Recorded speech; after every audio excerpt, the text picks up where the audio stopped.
இதுவரை நம்ம தினக்குரல் அபிஷியல் சேனலை சப்ஸ்கிரைப் பண்ணாதவங்க சப்ஸ்கிரைப் பண்ணுங்க. பக்கத்தில் இருக்கிற பெல் பட்டனை பிரஸ் பண்ணி அதுல ஆல் ஆப்ஷன் செலக்ட் பண்ணுங்க. மக்களுக்கு தேவையான செய்திகளை மட்டும் உண்மையாக ஒரே குரல். தினக்குரல், உண்மையின் ஒரே குரல். Financially, jobs have been lost, industries have been closed. Millions of people have been affected globally. Hundreds of thousands of people have died due to this virus. World economies have been devastated. But I'm sure we will come out of this. Scientists and experts say that this coronavirus crisis is an offset of climate change and global warming. The coronavirus has mutated 3 times in the last 17 years, and experts say that it may mutate again in the future. Also, the experts say that there are other viruses which could mutate even more virulently if we don't take any action against climate change. The United Nations have been warning all of us for the last 50 years to take action against climate change, but we failed to do so. We were penny-wise and pound-foolish. The world countries were asked to spend $100 billion for mitigation, adaptation, and finding newer technologies to fight this climate change. We failed to do so. Today, we are spending trillions and trillions of dollars to fight this coronavirus, which is an offset of climate change.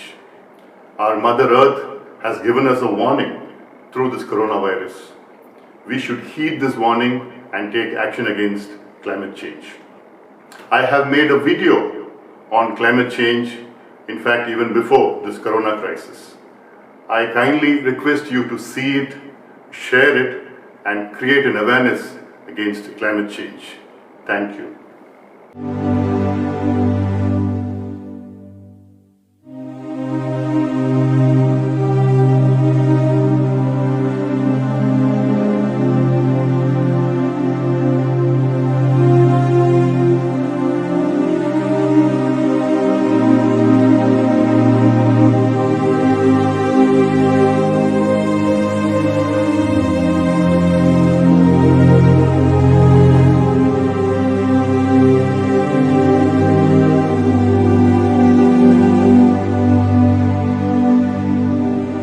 Vanakkam. I am Dr. Anbumani Corona. I'd like to share with you a very important issue pertaining to the very existence of humankind, that is climate change. A couple of decades ago, when people said that there is danger to mankind, we all laughed it off. Today, the United Nations expert panel, that is the Intergovernmental Panel on Climate Change, IPCC, it's a group of scientists, are saying that mankind is going to face imminent danger and is at grave risk of 6th mass extinction. 150 years ago, just at the start of the Industrial Revolution, the Earth's average temperature was 14 degrees centigrade. That is, hundreds of thousands of years before that, it was a constant 14 degrees centigrade. Today, down 150 years, the Earth's temperature has increased by 1 degree centigrade. That is, it has come to 15 degrees centigrade on an average. The reason for this is the increase of greenhouse gases. Today, the reason for the increase of greenhouse gases like carbon dioxide, methane, nitrous oxide, CFC, HFC, ozone, etc. are burning of fossil fuel like petrol, diesel, LPG, kerosene, natural gas or hydrocarbons, and coal, lignite, etc. Deforestation is one big villain. Mass rearing of cattle, which produces methane, etc., are the reason why there is a huge increase in greenhouse gases. What is an increase of 1 degree centigrade going to do to our Earth? For example, the average temperature for human beings is 98.6 degrees Fahrenheit. If it goes to 99, we feel a little chill. If it goes to 100, we have fever. 101, we have shivers. 102, we have rigors. And 103, it may be fatal. It's same as for the earth. A rise of 1 degree centigrade, we are facing huge storms, super typhoons, super cyclones, famines, droughts, flooding, cloudbursts, ice melting, rise in seas. So all this just by 1 degree centigrade. And experts say that if this trend continues without anybody acting to prevent all this, within the next 20 to 30 years, there will be an increase of 1 more degree. In the next 50 years, there's going to be an increase of 2 degrees. In 70 years, 3 degrees. And then by the end of the century, we're going to see an increase of 4 to 5 degrees centigrade. You will have an increase of 4 to 5 degrees centigrade will be a disaster for mankind. We have seen in the last 7 years, just example in Tamil Nadu, we had 4 major cyclones. Cyclone Varda, Cyclone Oki, Cyclone Gaja, Cyclone Thane, and last year, Cyclone Vayu, Cyclone Fani in Orissa as well as Gujarat. In a place called Avilanchi near Ooty, it rained nearly 2,400 millimeters in just 4 days between August 7th to August 10th. In August 9th, it rained 911 millimeters in 24 hours, just 1 day. And on August 8th, it rained 820 millimeters on that day. The average rainfall of Tamil Nadu for 1 whole year is 950 millimeters. It rained nearly twice that amount of Tamil Nadu's average rainfall in just 2 days. The previous highest rainfall recorded in Tamil Nadu was way back in 1943 in a place called Kadalur, where it rained 570 millimeters. All this is because of climate change. You are going to hear about these things more frequently in the months or in the years to come, like once in a 100-year rainfall, once in a 100-year flood, once in a 100-year drought, like these things, all because of climate change. A lot of problems we had faced, not only in India. Last year, Europe had the highest temperature ever recorded in history. We had Paris, which had a temperature of 42.6 degrees centigrade, highest ever recorded. Huge floods in Spain, which was unheard of. And globally, this has been the pattern because of an increase of just 1 degree centigrade. Our planet Earth has 71% of water and 29% of land mass. Out of the 71% water, nearly 97.5% is seawater and only 2.5% is fresh water. Out of this 2.5%, 1.5% of this water is found in the polar caps and in glaciers in the form of ice. And out of the rest 1%, 0.7% of water is groundwater, that is below the ground, beneath the ground.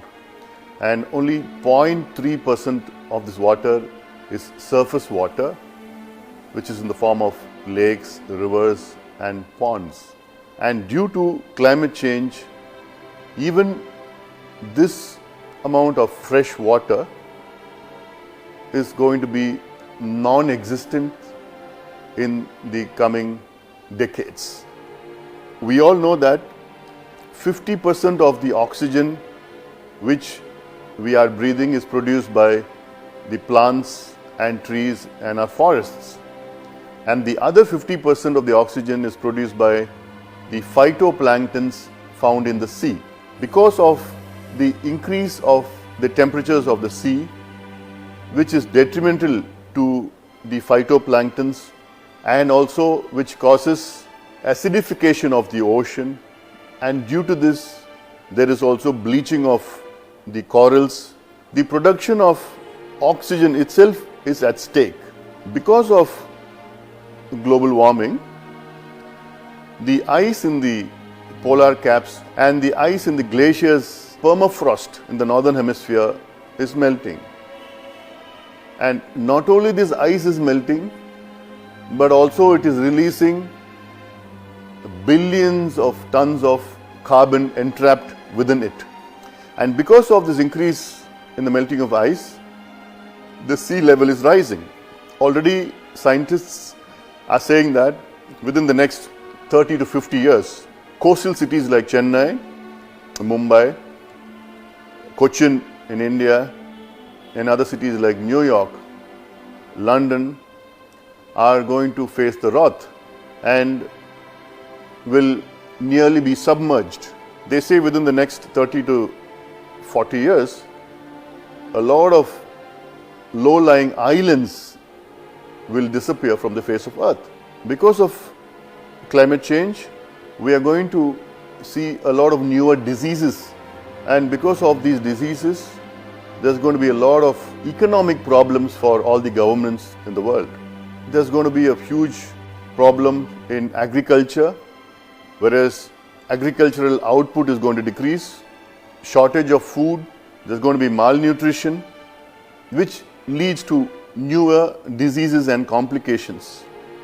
And by the rising of the sea, we're going to see a lot of climate refugees going away from the coastal regions and the islands to the other regions. So what should be done to prevent global warming and climate change? The United Nations have advised all the countries in the world to declare a state of climate emergency immediately and to have climate emergency action plan.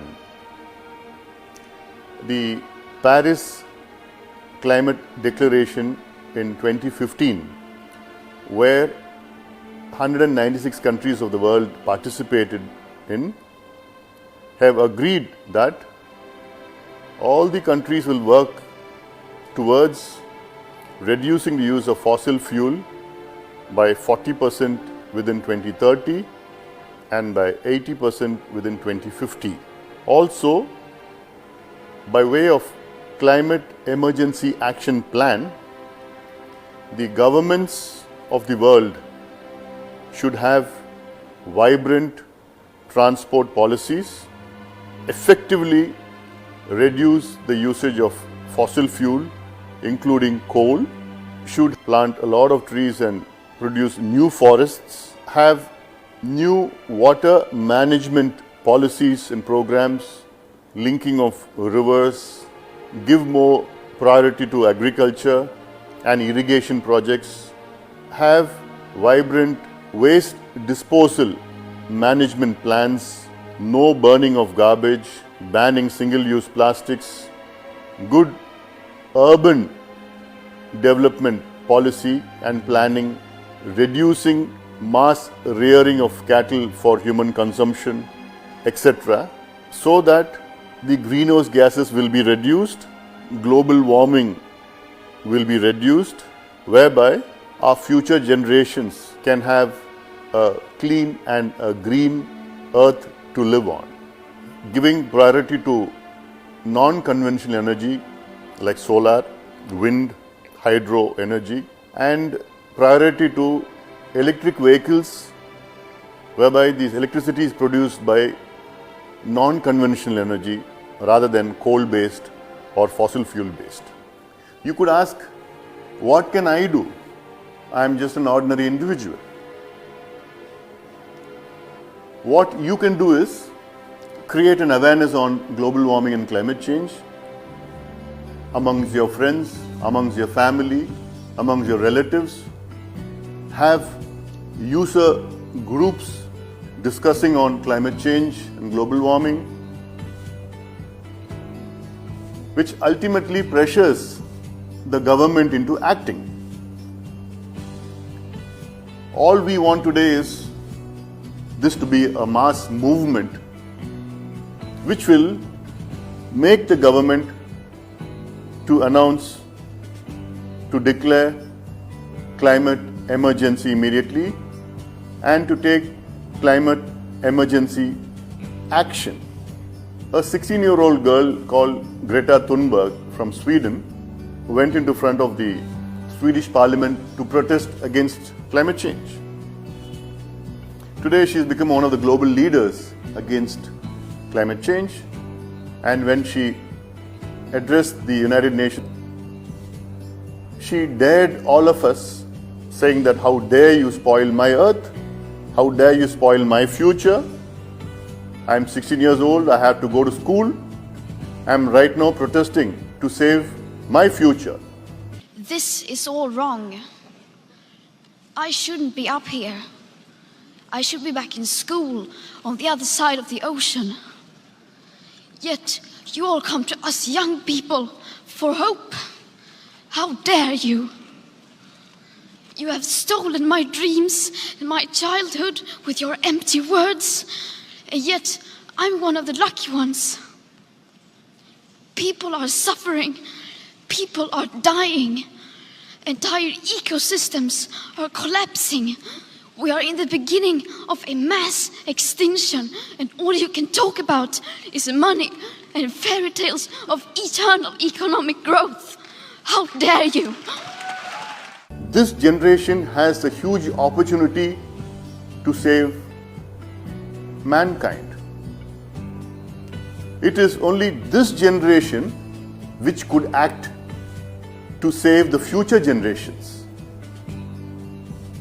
And that is why all we are asking you is to create awareness, to pressure the government into declaring climate emergency.